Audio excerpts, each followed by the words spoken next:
2 summers back, I was sitting on my own porch in the middle of July wearing a long-sleeve shirt with a citronella candle going at my feet, slapping my ankles like a man playing the drums badly. About 40 feet away, on the other side of that chain-link fence, Delores Whitaker was in a lawn chair in shorts and bare feet, reading a paperback, not moving, not swatting, not even shifting around the way you do when something is buzzing near your ear.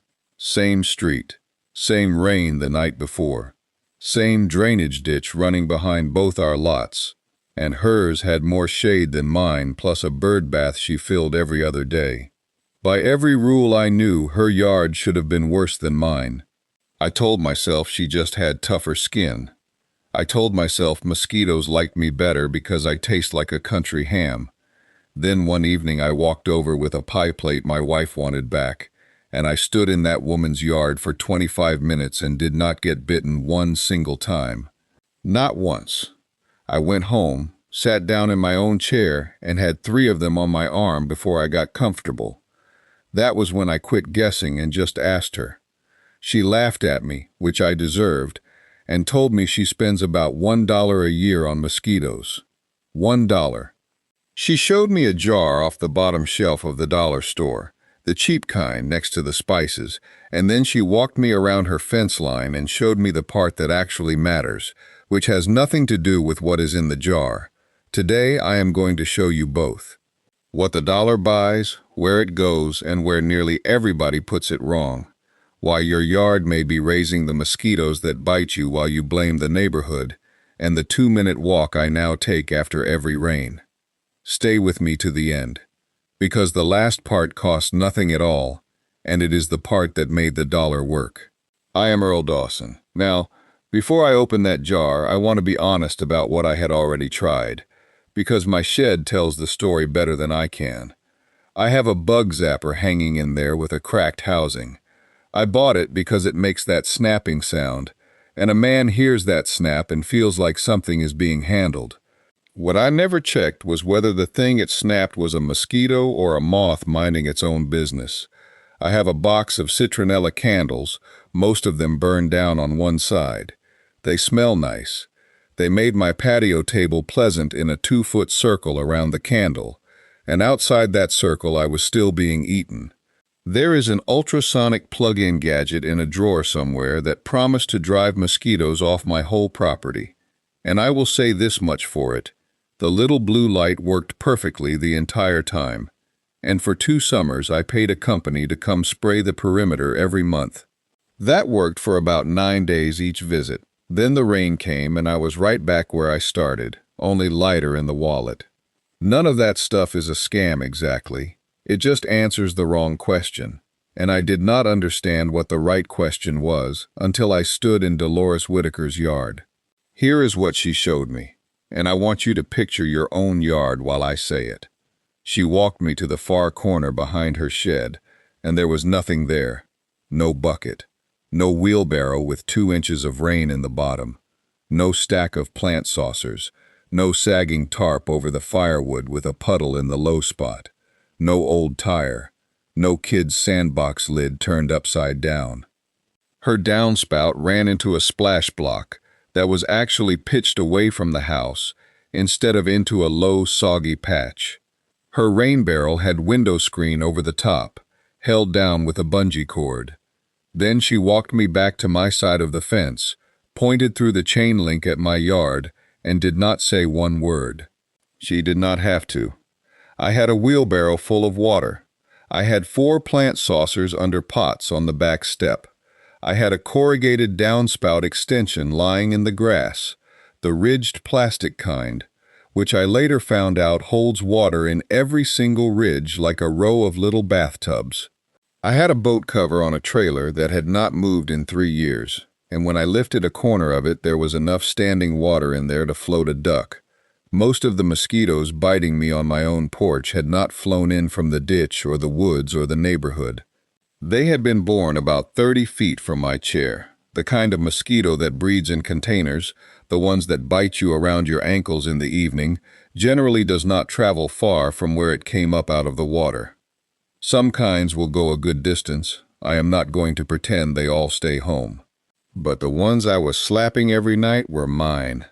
I raised them, I fed them, watered them, gave them a nice shady place to grow up, and then acted surprised when they showed up for dinner. So that is the first half of why her yard was empty, and it did not cost $1, it cost nothing at all. The dollar comes in for the water she cannot get rid of, and the shade she does not want to cut down. Now the jar.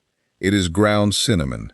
That is the whole secret, and I know it lands with a thud, so let me tell you why she uses it instead of something with a fancier label.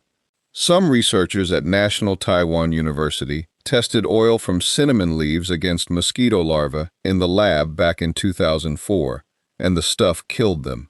Cinnamaldehyde, the compound that makes cinnamon smell like cinnamon, was one of the active parts. That is real work by real people, and I am not going to dress it up any further than that. But I am also not going to lie to you about what is in your dollar store jar. Concentrated leaf oil in a laboratory dish is a long way from ground bark steeped in a mason jar on your kitchen counter. What you make at home is a weaker version of that idea. It is enough to make small pockets of standing water an unfriendly place to grow up, and it is enough to make a shady fence line less comfortable to loaf around in for a few days.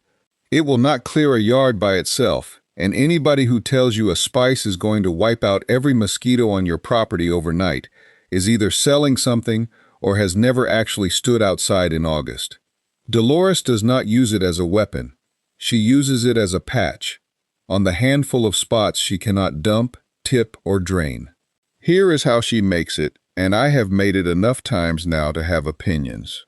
Take 2 heaping tablespoons of ground cinnamon and put it in a quart of hot water. Not boiling. Hot from the tap plus a kettle splash is fine. Stir it, put a lid on it, and leave it alone overnight on the counter.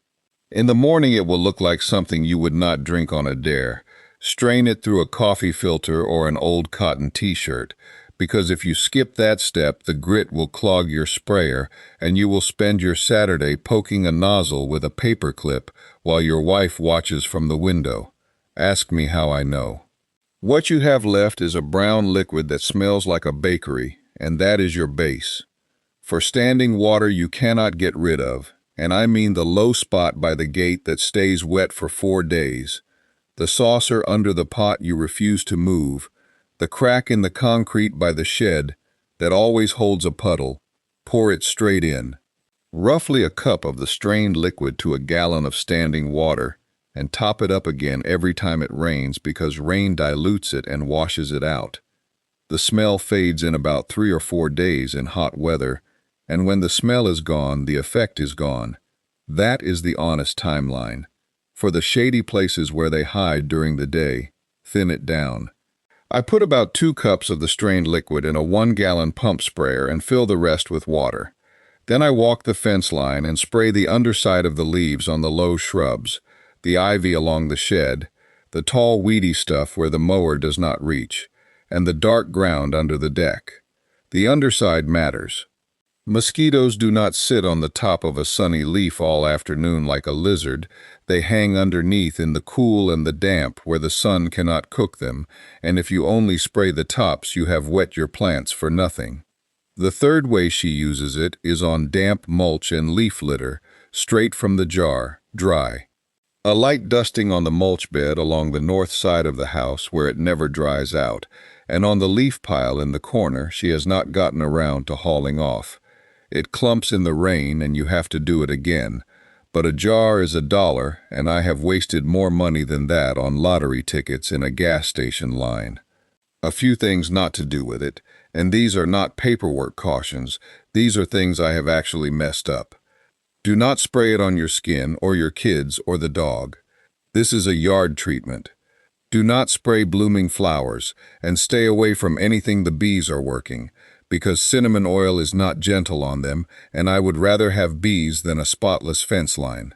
Do not pour it in a fish pond. Do not pour it in a bird bath the birds are actually drinking from, and I will come back to bird baths in a minute because there is a better answer for those. Test 1 leaf on anything delicate and wait a day. because I have scorched a hosta with a mix I made too strong.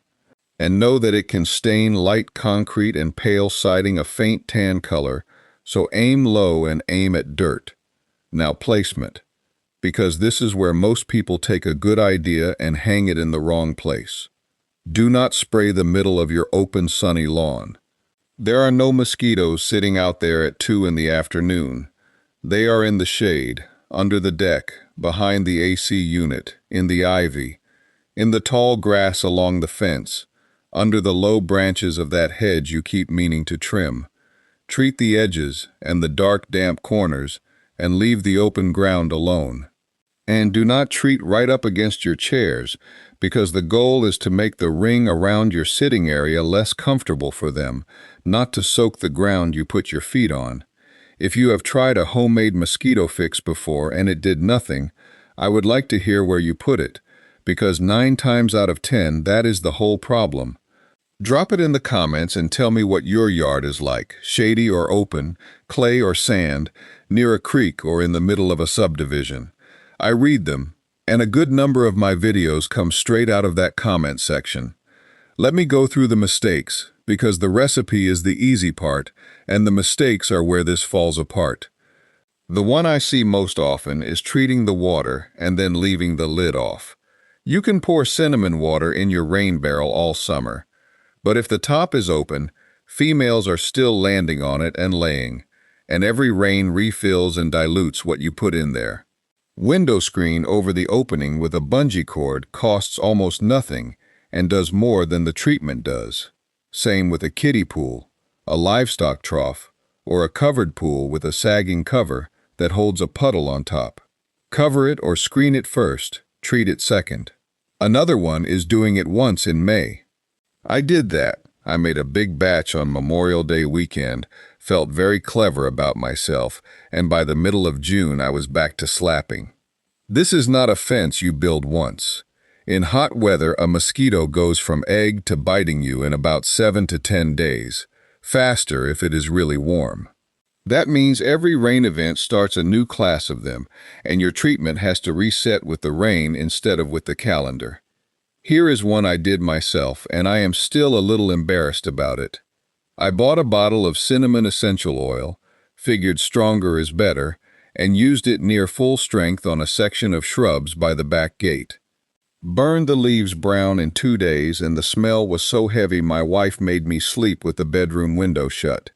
If you use the actual oil instead of the steep jar, you are talking about a very small amount in a gallon of water with a squirt of dish soap so it mixes, and you test 1 leaf first. More is not better with any of this. More is just louder. There is a mistake that only shows up after a storm, and that is treating everything you can see from your back door while ignoring what is over your head. Clogged gutters are the #1 hiding spot in my whole neighborhood, and you cannot see them from the ground.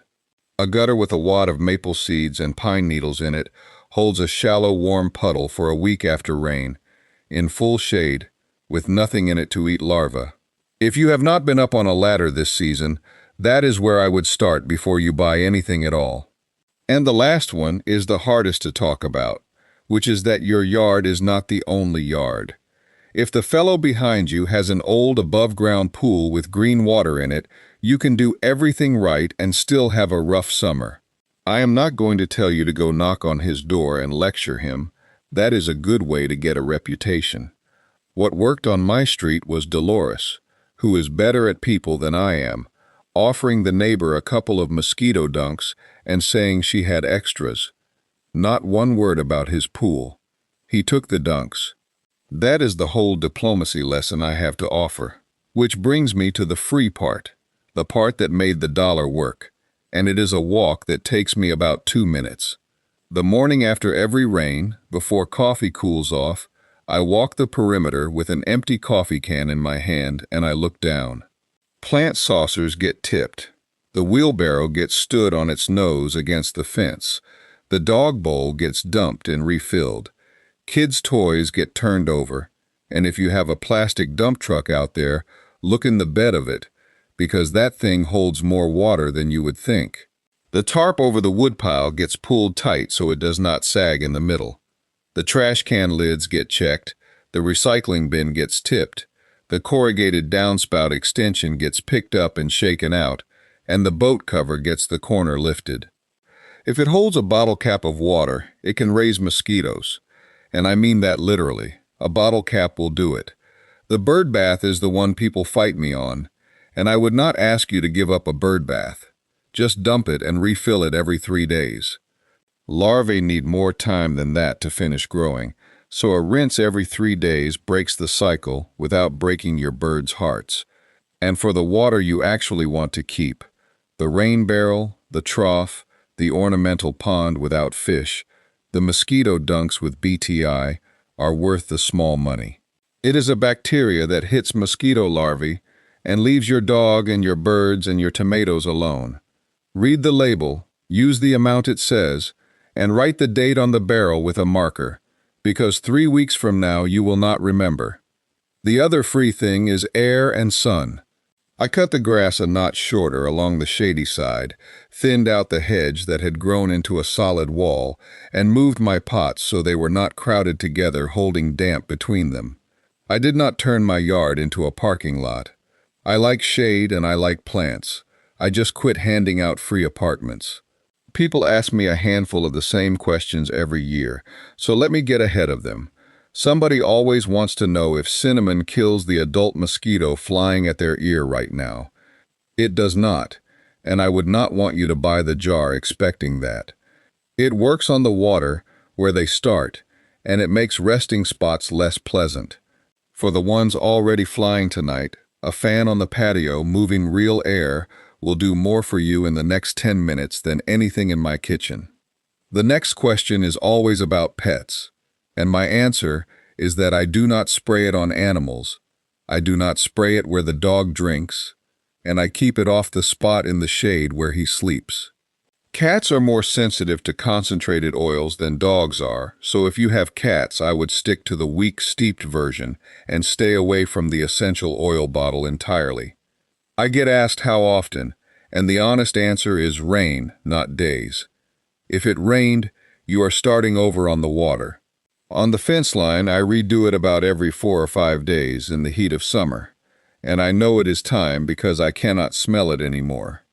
People ask whether they can just skip all this and put in one of those propane machines. You can, and some of them do catch a lot. I just would not buy one before I had picked up my own yard, because a trap that pulls mosquitoes in while your gutters are still hatching them is a strange way to spend $600. And the last one, which I like best, is whether 1 yard even matters when nobody else on the street is doing anything. It mattered on mine. It did not make my property a bubble, but the evening went from long sleeves in July to sitting out barefoot like a normal human being, and that was worth $1 and a 2-minute walk. Delores is 81 years old, and she has been doing this since before anybody made a video about it. She never called it a system, and she would laugh at me for using the word. She just does not let water sit. She screens what she keeps. She puts a little cinnamon in the spots she cannot fix, and she does it again after it rains. That is the whole thing.